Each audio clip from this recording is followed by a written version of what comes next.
اعوذ باللہ السمیع العلیم من الشیطان الرجیم من حمزہ ونفخہ ونفثہ بسم اللہ الرحمن الرحیم رب ادخلنی مدخل صدق واخرجنی مخرج صدق واجعل لی من لدنک سلطانا نصیرا۔ السلام علیکم ورحمۃ اللہ وبرکاتہ۔ میرے بھائیوں، جو لوگ اصول حدیث کے حوالے سے کچھ بہت زیادہ ان ڈیپتھ نالج نہیں رکھتے ہیں تو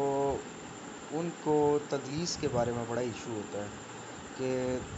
فلاں راوی مدلس ہے، فلاں راوی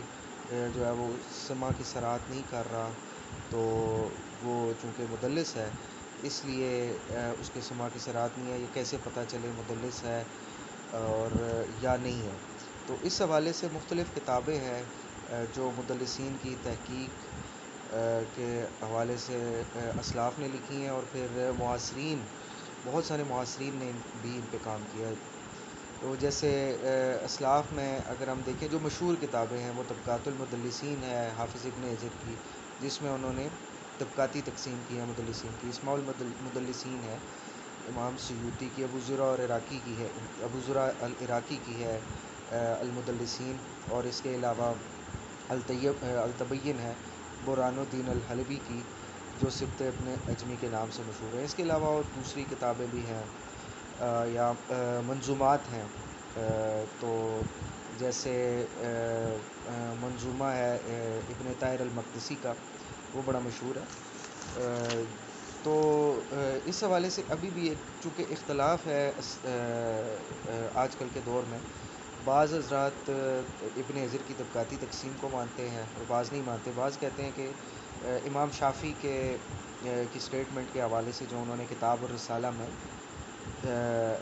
لکھی ہے، دی ہے، جو ان سے منقول ہے، اور وہ سٹیٹمنٹ یہ ہے کہ امام شافعی فرماتے ہیں کہ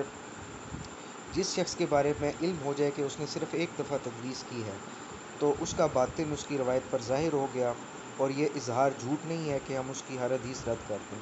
اور نہ خیر خواہی ہے کہ ہم اس کی ہر روایت قبول کر لیں، جس طرح سچے خیر خواہوں یعنی غیر مدلسین کی روایت ہم مانتے ہیں۔ پس ہم نے کہا کہ ہم مدلس کی کوئی حدیث اس وقت تک قبول نہیں کریں گے جب تک وہ حدثنی یا سمعت نہ کہے۔ یہ کتاب الرسالہ سے اس کا میں اسکرین شاٹ لگا دوں گا۔ اسی کی اتباع کرتے ہوئے دور حاضر کے ایک پاکستان کے اور دنیا میں بھی مانے جانے والے محدث، اللہ تعالیٰ ان کے درجات بلند کرے، اب وہ ہم میں نہیں، اس دنیا میں نہیں ہیں، حافظ زبیر علی زئی رحمہ اللہ علیہ، ان کی جو تدلیس کے حوالے سے ان کا منہج تھا وہ اسی سٹیٹمنٹ پر قائم تھا۔ حافظ زبیر علی زئی اپنے مقالات کی جلد 1 صفحہ 283 میں لکھتے ہیں کہ جس شخص کی تدلیس زیادہ ہوگی اس کی معنن روایت ضعیف ہوگی، ورنہ نہیں۔ یہ مسلک امام ابن المدینی وغیرہ کا ہے، اور یہ الکفایہ صفحہ 362 کا حوالہ دیا ہے، اور اس کی سند کو انہوں نے صحیح کہا۔ اس کے جواب میں یہ حافظ زبیر علی زئی لکھتے ہیں کہ عرض ہے کہ اگر کسی شخص کا مدلس ہونا ثابت ہو جائے تو وہ کون سی دلیل ہے جس کی روح سے اس کی معنن روایت جس کا شاہد یا متابع نہیں ہے صحیح تسلیم کی جائے؟ لہٰذا یہ مسلک غلط ہے۔ جو شخص ساری زندگی میں صرف ایک ہی مرتبہ تدلیس کرے اور یہ ثابت ہو جائے تو اس کی ہر معنن روایت جس کا شاہد یا متابع نہیں ہے ضعیف ہوگی۔ اور پھر حافظ زبیر علی زئی امام شافعی کی سٹیٹمنٹ جو میں نے پہلے پڑھ کے سنائی اس کو نقل کرتے ہیں، اور اس کے بعد کہتے ہیں کہ میری تحقیق کے مطابق یہ مسلک سب سے زیادہ راجح ہے۔ چونکہ حافظ زبیر علی زئی صاحب، اللہ تعالیٰ ان کے درجات بلند کرے، اللہ تعالیٰ ان کو جنت الفردوس میں مقام دے، ہم میں نہیں ہیں، البتہ ان کے بہت سارے شاگرد یا ان کے اس منہج کو ماننے والے بہت سارے لوگ ہم میں موجود ہیں جو حافظ ابن حجر کی طبقاتی تقسیم کو نہیں مانتے ہیں۔ ٹھیک ہے، اختلاف کر سکتے ہیں، اور حافظ ابن حجر کی طبقاتی تقسیم جو ہے وہ جنرلٹی پہ مبنی ہے، اس میں تخصیص نہیں ہے، اور بہت سارے جو محدثین ہیں وہ ہر ایک راوی کے بطور مدلس ہونے یا نہ ہونے کی تخصیص پر گئے ہیں۔ تو اس حوالے سے اگر ہم یہ چیز مان لیں، ہم یہ بات مان لیں کہ جس راوی نے زندگی میں ایک دفعہ تدلیس کی اور تو اس کی کوئی بھی روایت جو ہے وہ سماع کی صراحت کے بغیر قبول نہیں ہوگی، تو پھر ہمیں ایسے بہت سارے راویوں کو مدلس ماننا پڑے گا، ان کی روایات کو ٹھکرانا پڑے گا، جن کے بارے میں آج کل کے اسپیشلی آج کل کے لوگوں کو معلوم ہی نہیں ہے کہ انہوں نے تدلیس کی بھی ہے یا نہیں، حالانکہ ان کی تدلیس ایک دفعہ بھی کم از کم ثابت ہے۔ اور سب سے پہلے امام ابو داؤد ہیں، صاحب سنن ابی داؤد، ان کی جو تصنیف ہے سنن ابی داؤد، ان کی تدلیس اور یہ تمام راوی جو روایت میں ذکر کر رہا ہوں اس کی سند میں تمام راوی ثقہ ہے۔ صحیح ابن حبان کی روایت ہے 7078، اگر آپ اس کا اردو ترجمہ دیکھیں 7078، اور شاملہ کی جو ترکیم ہے تو اس میں بھی 7078 نمبر ہے، اور جو تحقیق شعیب ارنوت رحمہ اللہ علیہ کی تحقیق سے یہ شائع ہوئی ہے، جلد 15 صفحہ 553 554 پہ ہے، اور اس کا نمبر بھی 7078 ہے۔ اور اس کے علاوہ شیخ البانی کی تعلیقات الحسان کے نام سے جو شیخ البانی کی تعلیقات ہیں صحیح ابن حبان پہ، اس کی جلد 10 صفحہ 170 ہے، اور اس کا نمبر 7036 ہے۔ اور اردو ترجمہ میں جلد 8 صفحہ 245 اور 7078 نمبر ہے۔ اس کو شعیب ارنوت اور شیخ البانی دونوں نے صحیح کہا ہے، متواتر حدیث ہے۔ تقتلک وحق ما تقتلک الفیت الباغیہ والی روایت ہے یہ، جس میں وہ متنازع الفاظ بھی ہیں کہ عمار ان کو جنت کی طرف دعوت دے رہا ہوگا اور وہ جہنم کی طرف دعوت دے رہے ہوں گے۔ تو یہ ایک علیحدہ چیپٹر ہے، اس کو ہم نے ایڈریس کیا ہے۔ البتہ ہم تدلیس کے حوالے سے کہ امام ابو داؤد کے حوالے سے اس کے ایک راوی نے بیان کیا ہے، اس کے راوی ہیں محمد بن المنہال۔ امام ابن حبان اس روایت کو ذکر کرنے کے بعد لکھتے ہیں کہ ابن المنہال نے، محمد بن المنہال الزریر راوی ہیں، ثقہ ہیں، اور اس کے تمام راوی ثقہ ہیں، اور خاص کر محمد بن المنہال سے لے کے ابن حبان تک تو اسپیشلی ثقہ راوی ہیں سارے، ان میں کوئی مسئلہ نہیں ہے، اس لیے یہ سند نہایت مضبوط ہے۔ تو ابن المنہال کہتے ہیں کہ فحدثت بہ ابا داؤد فدلسہ عنی، کہ میں نے یہ روایت ابو داؤد سے بیان کی تو انہوں نے اس میں میری تدلیس کی، یعنی اس کا مطلب یہ ہے کہ ابو داؤد نے جب یہ روایت دوسروں سے بیان کی تو انہوں نے مجھے ساکت کر دیا، یعنی میرے سے جو اوپر راوی تھے ان سے ڈائریکٹ بیان کر لی، ان کا ابو داؤد سے سماع ہے، تو اس لیے ابو داؤد نے یہ احتمال دیا لوگوں کو کہ یہ روایت انہوں نے خود سنی، اور محمد بن المنہال الزریر کو اس میں سے ساکت کر دیا۔ تو جو حافظ زبیر علی زئی صاحب کے ماننے والے ہیں، اور اس منہج کے ماننے والے امام شافعی کے منہج کو، کہ جس سے صرف ایک دفعہ تدلیس ثابت ہو جائے تو پھر اس کی ساری روایات جو ہے وہ حدثنا یا سمعتو کے بغیر نہیں مانے جائیں گی، یا اخبرنا کے بغیر، یا جس میں تحدیث و سماع کی کہ اس نے خود سنا نہیں ہے۔ تو یہ ایک ابو داؤد اب مدلس ثابت ہو گئے ہیں، تو ان سے میں ریکویسٹ کرتا ہوں ان لوگوں سے کہ وہ امام ابو داؤد کو بھی مدلس مانے، اور ان کی تمام روایات جس میں انہوں نے سماع کی صراحت نہیں کی ہے، اور سنن ابی داؤد موجود ہے ان کی جس میں تحدیث نہیں ہے، سماع کی صراحت نہیں ہے، ان سب روایات کو وہ ریجیکٹ کریں۔ ہمارے پاس دوسرے راوی ہیں اس مثال کے لیے، وہ ابو مصر عبداللہ بن عبداللہ ہیں، شام کے بہت بڑے عالم تھے۔ یہ تاریخ ابو زرع دمشقی ہے، اور یہ تحقیق ہے شکر اللہ بن نعمت اللہ الکوجانی، اس کی صفحہ 370 ہے، اور نس 801 اور نٹ 802 ہے اس میں۔ تو یہ ابو زرع کہتے ہیں کہ ابو مصر نے یہ نس 801 پہ ایک روایت ہے جو ابو مصر ولید بن ابی صائب سے ان کے صیغہ سے روایت کر رہے ہیں۔ تو نس 802 پہ صفحہ 370 پہ ابو زرع بیان کرتے ہیں کہ ابو مصر نے یہ ولید بن ابی صائب سے نہیں سنا، بلکہ مجھ سے حسن بن عبدالعزیز جوہری نے بیان کیا، انہوں نے کہا ہم سے ابو مصر نے بیان کیا، انہوں نے کہا مجھ سے عون بن حکیم نے ولید بن ابی صائب کے حوالے سے بیان کیا، یعنی کہ سمیتوں کا صیغہ حدثنا کا صیغہ بیان کیا ہے حکیم بن ولید کے حوالے سے، عون بن حکیم کے حوالے سے، اور عون بن حکیم نے یہ ولید کے حوالے سے بیان کیا۔ تو یہ اس میں ابو مصر نے دوسری نس ہے، ابو مصر نے سماع کی صراحت کی ہے، لیکن پہلی نس میں انہوں نے ولید بن ابی صائب کو سے ڈائریکٹ یہ روایت کی ہے، اور عون بن حکیم کو اس میں سے گرا دیا ہے، ساکت کر دیا ہے۔ تو یہ ابو مصر عبداللہ بن عبداللہ ہیں، ان کی تدلیس اس روایت سے ثابت ہوتی ہے، ایک دفعہ کی تدلیس ثابت ہوتی ہے، تو ان کو بھی مدلس مانا جائے۔ ان کو کسی کتاب میں بھی مدلس ڈکلیئر نہیں کیا گیا، اور جو پہلے امام ابو داؤد ذکر کیے گئے ان کو بھی کبھی مدلس ڈکلیئر نہیں کیا گیا۔ اب سب سے انٹرسٹنگ ہے، سب سے بڑے اماموں میں سے ایک امام ہے امام مالک بن انس، امام دارالہجرہ۔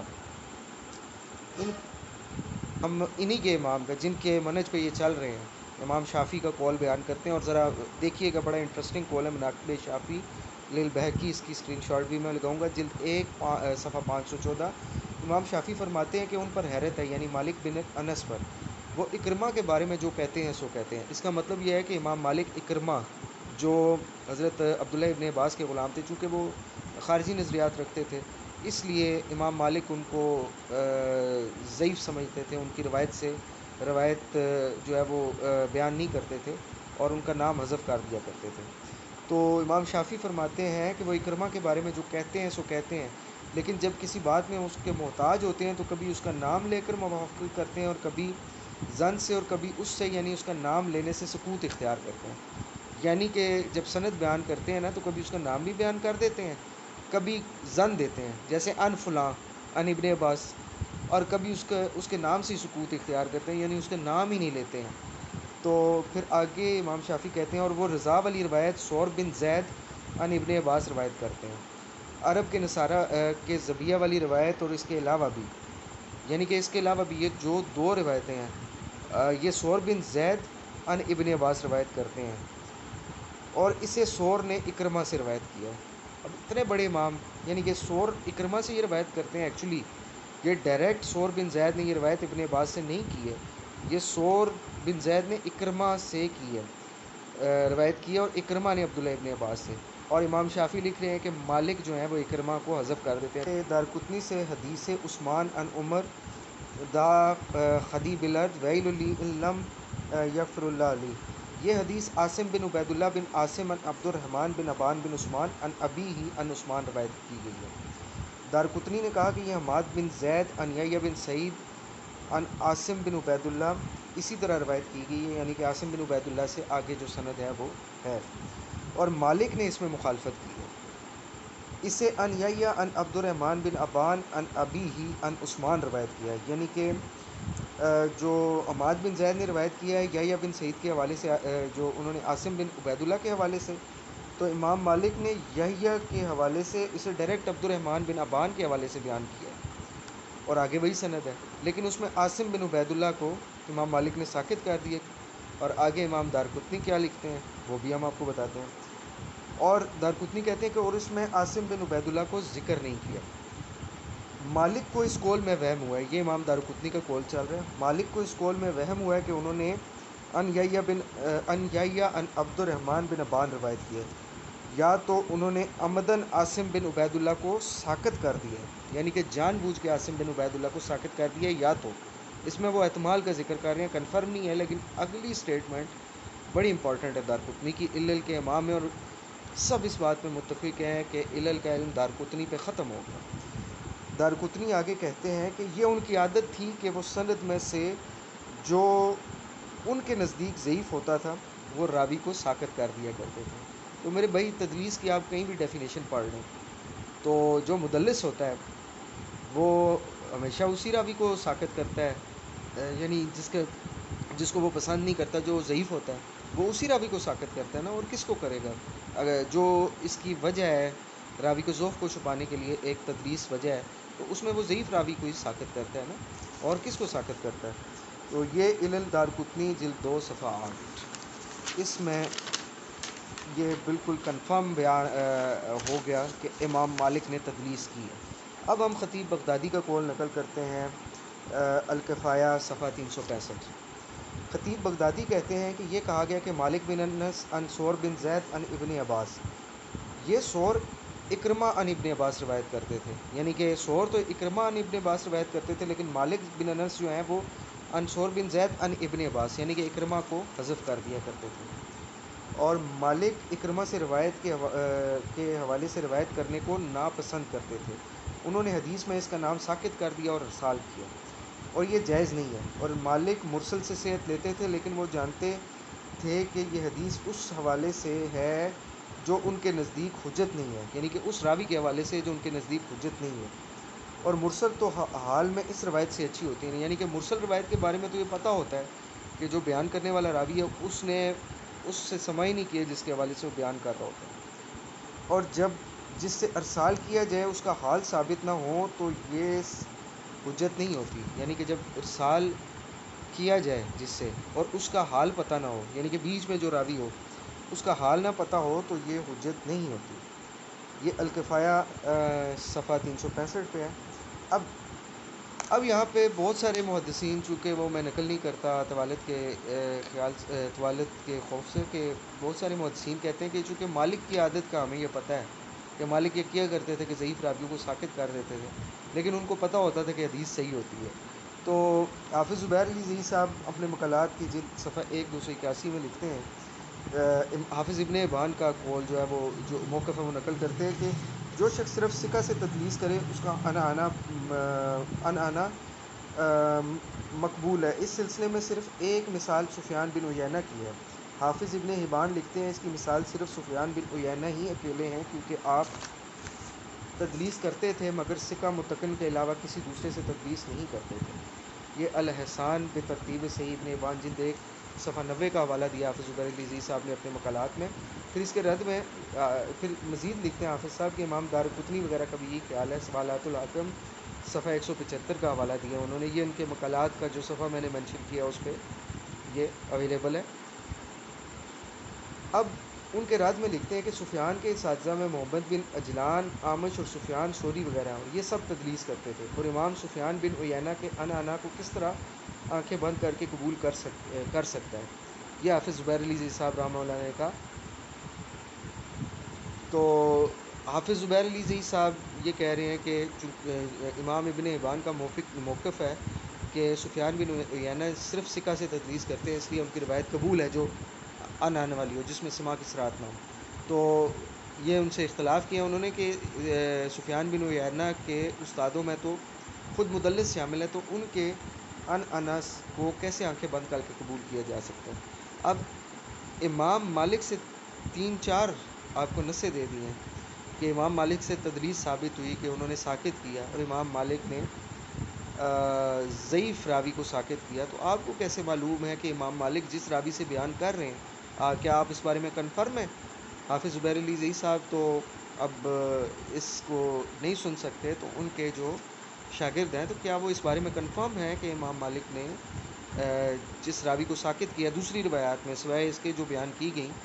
یا جو علل کے اماموں نے، تو دوسری روایات میں کیا انہوں نے جس ان سے جو بیان کیا تو کیا کنفرمیشن ہے کہ انہوں نے کسی راوی کو ساکت نہیں کیا ہوگا؟ بھئی وہ حدثنا کے سیغے سے نہیں بیان کر رہے، ان کے سیغے سے، تو یہ ممکن ہو سکتا ہے کہ اس میں ضعیف راوی ہو، کیونکہ ہمیں پہلے بھی انفارمیشن مل گئی کہ امام مالک نے ضعیف راویوں کو ساکت کیا ہے، جن کے ساتھ ایک تو ان کا سماع ثابت بھی نہیں ہے اور جن کے ساتھ ان کا سماع ثابت بھی ہے۔ تو جیسے اکرمہ کے ساتھ ان کا سماع ثابت نہیں، تو یہ تو تدلیس تسویہ کی کیٹیگری میں آ جاتا ہے کہ امام مالک نے اپنے شیخ کو نہیں بلکہ شیخ سے اوپر کے راوی کو گرایا ہے، تو یہ تو اس سے بھی کبھی ہے جس کو محدثین سب سے گندی تدلیس کہا کرتے تھے۔ تو اب حافظ زبیر علی زئی صاحب یا اس منہج کے ماننے والوں کو امام مالک کو بھی مدلس ماننا چاہیے، جس طرح سے پہلے امام ابو داؤد اور عبداللہ بن عبداللہ ابو مصر جو شامی ہیں ان کے بارے میں بیان کیا گیا۔ اس میں ایک اور میں ذکر کر دوں کہ حافظ زبیر علی زئی صاحب نے اپنی الفتح المبین جو تحقیق ہے طبقات المدلسین حافظ ابن حجر کی صفحہ 38 پر لکھتے ہیں، ولم یثبت عن الامام مالک تدلیس الاصطلاحی، کہ امام مالک سے تدلیس اصطلاحی ثابت نہیں ہے، یہ حالانکہ ہم ثابت کر چکے ہیں، امام مالک نے ضعیف راوی کو ساکت کیا اور ڈائریکٹ روایت بیان کر دی۔ لا تدلیس الاسناد، اور اسناد کی تدلیس بھی ثابت نہیں ہے، تو یہ بھی ثابت کر دی۔ ولا تدلیس التسویہ، یہ تو ثابت کر ہی دی۔ وہو بری من التدلیس، اور یہ تدلیس سے بری ہیں۔ وقال العینی الحنفی ان مالک غیر مدلس، عینی حنفی کہتے ہیں کہ مالک غیر مدلس ہیں، عمدۃ القاری جلد 1 صفحہ 172 کا انہوں نے حوالہ دیا۔ تو پتہ نہیں حنفی کب سے حافظ زبیر علی زئی صاحب کے نزدیک حجت ہو گئے تھے، شاید انہوں نے آخری زندگی میں رجوع کر لیا ہو۔ تو یہ مقالات کی جلد 1 صفحہ 55 پہ حافظ زبیر علی کہتے ہیں کہ زبیر علی ضعی کہ اس میں راوی اپنے شیخ سے اوپر کسی ضعیف راوی کو گرا دیتا ہے تدلیس تسویہ کی ڈیفینیشن میں، جس سے عام لوگ ناواقف ہوتے ہیں۔ تو عام لوگوں کو میں نے امام مالک کی تدلیس تسویہ سے جو ہے وہ واقف کروا دیا ہے۔ اب ان کا یہ فرض بنتا ہے کہ وہ امام شافعی کے منہج پر چلتے ہوئے جس راوی سے ایک دفعہ تدلیس ثابت ہو، امام مالک کی روایت کو بھی، معنن روایت کو بھی رد کریں اور اس کو ضعیف مانیں، کیونکہ امام مالک سے ضعیف راوی کو ساقط کرنا ثابت ہے، جیسے میں نے بیان کیا کہ دارقطنی نے کہا کہ یہ تو ان کی عادت تھی۔ امام شافعی نے خود بیان کیا کہ امام مالک اس طرح کیا کرتے تھے۔ تو یہ ایک ان لوگوں کے لیے آنکھیں کھول دینے والی مثالیں ہیں جو یہ کہتے ہیں کہ کوئی اکا دکا اگر کسی راوی سے تدلیس ثابت ہو تو وہ بھی مدلس ہی مانا جائے گا، اگرچہ میرے پاس اور بھی مثالیں ہیں تھیں۔ حافظ زبیر علی ضعی صاحب رحمہ اللہ علیہ، اللہ تعالیٰ ان کی مغفرت کرے، ان کی خطائیں معاف کرے اور اللہ تعالیٰ ان کے درجات بلند کرے۔ اس کے علاوہ ان کی اور بھی میرے پاس مثالیں تھیں جن پہ انہوں نے تدلیس کے حوالے سے بہت سارے راویوں کو تدلیس سے بری قرار دیا، حالانکہ ان سے کم از کم ایک دفعہ تدلیس ثابت ہے۔ تو لیکن میں نے اختصار کے حوالے سے صرف یہ مثالیں نقل کی ہیں۔ انشاءاللہ اپنی اگلی ویڈیو کے ساتھ حاضر ہوں گا۔ بہت بہت شکریہ۔ اللہ حافظ۔